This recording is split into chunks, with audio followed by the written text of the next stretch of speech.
Hai guys, kembali lagi dengan saya Aldo di sesi review kali ini. Nah, sekarang kita akan membahas mengenai tugas yang ketiga, yaitu ADD, dan juga mengumpulkan referensi. Nah, ini saya sudah mengambil beberapa contoh dari yang sudah mengumpulkan, yang contoh yang menurut saya sudah cukup merepresentasikan hasil tugas yang kita harapkan. Nah, yang pertama dari saudara Aaron Miharja. Nah, dia walaupun belum ada judul gamenya, tapi menurut saya kontennya itu sudah cukup merepresentasikan hasil yang kita inginkan ya. Nah, pertama, sesuai dengan contoh, kita akan memulai dari game overview.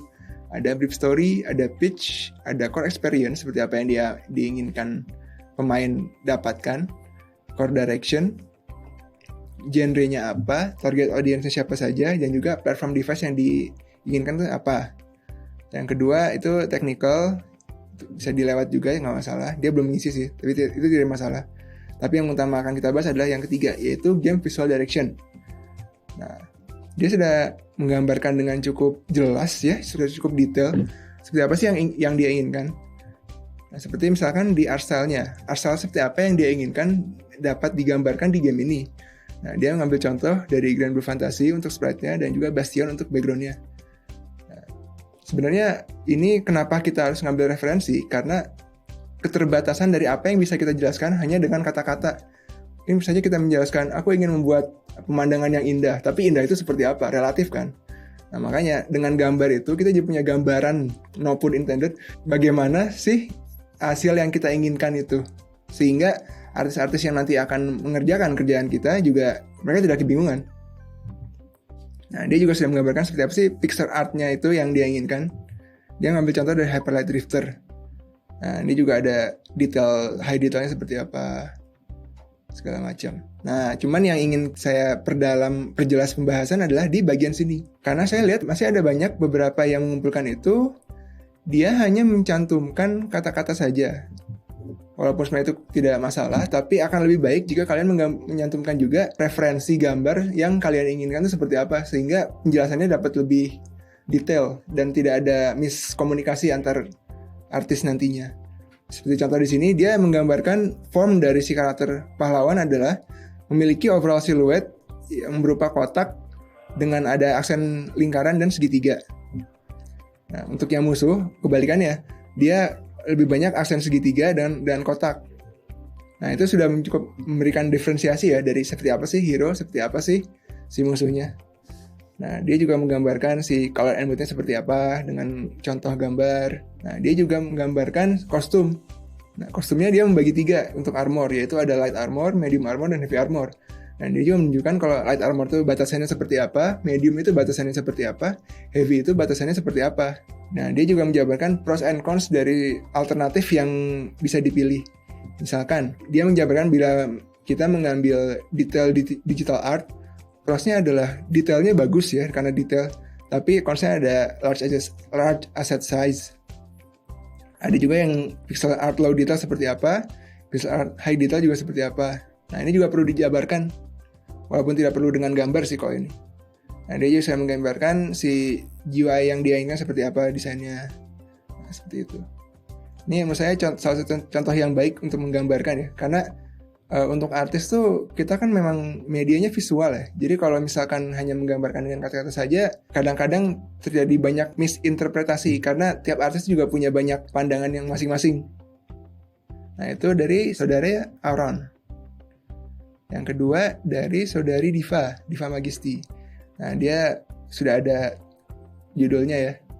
Nah, di sini juga dia menggambarkan brief story-nya seperti apa, bisnya seperti apa. Oh ya, tadi ada yang saya lupakan dari saudara Aaron. Untuk brief short story, sebisa mungkin buatlah dia itu bisa memberikan kayak semacam diferensiasi dari game yang serupa. Karena kalau hanya seperti ini, a young adventurer joins with the hero to stop the evil demon lord and generals, itu banyak gitu game yang dengan memiliki brief story seperti ini. Mungkin bisa ditambah diferensiasi tertentu, kayak misalkan bla bla bla bla bla in a Javanese setting, misalkan Javanese medieval setting or semacamnya. Nah, seperti itu. Nah, untuk yang Diva sendiri dia sudah cukup detail ya penjelasannya seperti apa.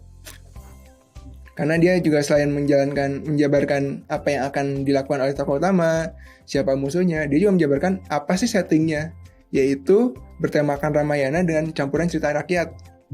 Nah, ini sudah cukup memberikan diferensiasi di sini. Nah, berikutnya, dia juga sudah menggambarkan seperti apa sih art style yang dia inginkan. Nah, ini contoh art style-nya ya, yang dia inginkan seperti apa. Referensinya digabung di sini. Walaupun sudah cukup baik, akan lebih baik lagi kalau misalkan kalian menjabarkannya itu terbagi seperti di saudara Aaron tadi, di mana tiap penjabaran itu ada gambar yang mencontohkan. Jadi kalau dikumpulkan seperti ini, ada kemungkinan kita juga akan kebingungan. Ini sebenarnya maksudnya kemana? Ini buat apa? Ini buat apa? Ya, tapi dari segi detail dia sudah cukup baik sih. Sudah cukup detail ya penggambarannya. Nah, dia juga sudah menggambarkan UI-nya seperti apa yang diinginkan. Nah, style-nya juga seperti apa. Lalu yang ketiga, dari saudara Surya Asmoro. Nah, dia membuat sebuah game desain dokumen dengan judul Free on Tale. Nah, dia juga brief story-nya termasuk yang sederhana ya, tidak terlalu ada diferensiasi dari yang lain. Bukan berarti buruk, tapi akan lebih baik jika kalian bisa memberikan diferensiasi terhadap game yang desain game yang kalian berikan. Dia juga sudah cukup detail ya penggambarannya, walaupun tidak dicantumkan langsung di sini juga. Tapi secara penggambaran sih, untuk penggambaran asalnya mungkin bisa, walaupun dia sudah menggambarkan dengan gambar, ini agak berbalik dengan yang tadi ya. Walaupun sudah dijabarkan dengan gambar, perlu juga dijelaskan gambar tersebut tuh maksudnya apa. Jadi tidak hanya menjelaskan kenapa Arsa menggunakan 2D high-res sprite, tapi kenapa high-res sprite itu dipilih, bla bla bla, atau dan semacamnya. Ya, ini juga dia sudah menggambarkan ya seperti apa style exploration yang diinginkan dengan karakter chibi-nya segala macam. Nah, ini juga karakter referensi portraitnya. Nah, mungkin di sini belum dijelaskan ya, tapi yang saya lihat di karakter development dia sudah cukup menjabarkan lebih dalam. Seperti apa sih karakter desain karakter yang dia inginkan. Dia menggambarkan seperti apa karakter yang sesuai dengan atributnya. Kayak misalkan di sini dia ada swordman, dia menggambarkan seperti karakter dengan menggunakan pedang dan armor dan semacamnya. Untuk wizard memakai jubah, cleric ada memakai pakaian yang ada hubungannya dengan religion mungkin. Nah, dia juga sudah menjabarkan lagi seperti apa sih si general form yang dia inginkan untuk swordman. Nah, ini mungkin yang tadi tidak ada di ADD ya, cuman karena dia memisahkan dokumennya. Nah, dia membagi lagi dengan lebih detail di mana formnya itu seperti apa, juga mood warna yang diinginkan untuk swordman itu seperti apa saja, dan juga kostumnya itu seperti apa juga. Untuk referensi itu tidak perlu dari satu atau dari game juga, atau mungkin dari mana, bisa juga dari real life seperti ini ya. Ada gambar Sabaton, yaitu adalah sepatu armor zaman medieval, dan juga gauntlet, dan weaponnya juga seperti apa contohnya. Dan dia juga menggambarkan seperti apa sih ilustrasinya yang dia inginkan. Nah, ini saya lihat ini gambar dia sendiri. Jadi sudah cukup bagus, dia juga sudah menggambarkan, dia juga sudah punya bayangan seperti apa hasil akhir yang dia inginkan. Nah, jadi ini juga satu contoh yang baik. Dari 3 contoh itu menurut saya sudah cukup menggambarkan ya hasil seperti apa yang kita harapkan dari tugas ini. Nah, mungkin untuk yang lain juga sebenarnya sudah cukup detail, tapi yang bagian yang menjabarkan seperti apa desain karakter yang diinginkan dalam bentuk tabel. Nah, itu menurut saya masih banyak yang kurang. Nah, yang ini general ID, form segala macam, kalian masih banyak hanya mencantumkan deskripsi saja, tapi tidak memberikan gambar. Nah, menurut saya itu agak kurang karena seperti yang sudah saya jabarkan tadi, akan menimbulkan misinterpretasi dari artis yang akan mengerjakan aset kalian nantinya. Nah, mungkin kalau misalnya kalian sendiri yang mengerjakan tidak apa-apa, tapi kalau ADD itu tujuannya bukan hanya untuk diri kita, tapi juga untuk orang lain yang akan bekerja sama dengan kita nantinya. Jadi, usahakan ADD itu bisa segeneral dan spesifik mungkin menjabarkannya. Jadi jangan hanya sebatas apa yang kita mengerti saja, tapi tuangkan semua bayangan yang ada di kepala kita ke dalam ADD tersebut. Nah, itu. Oke.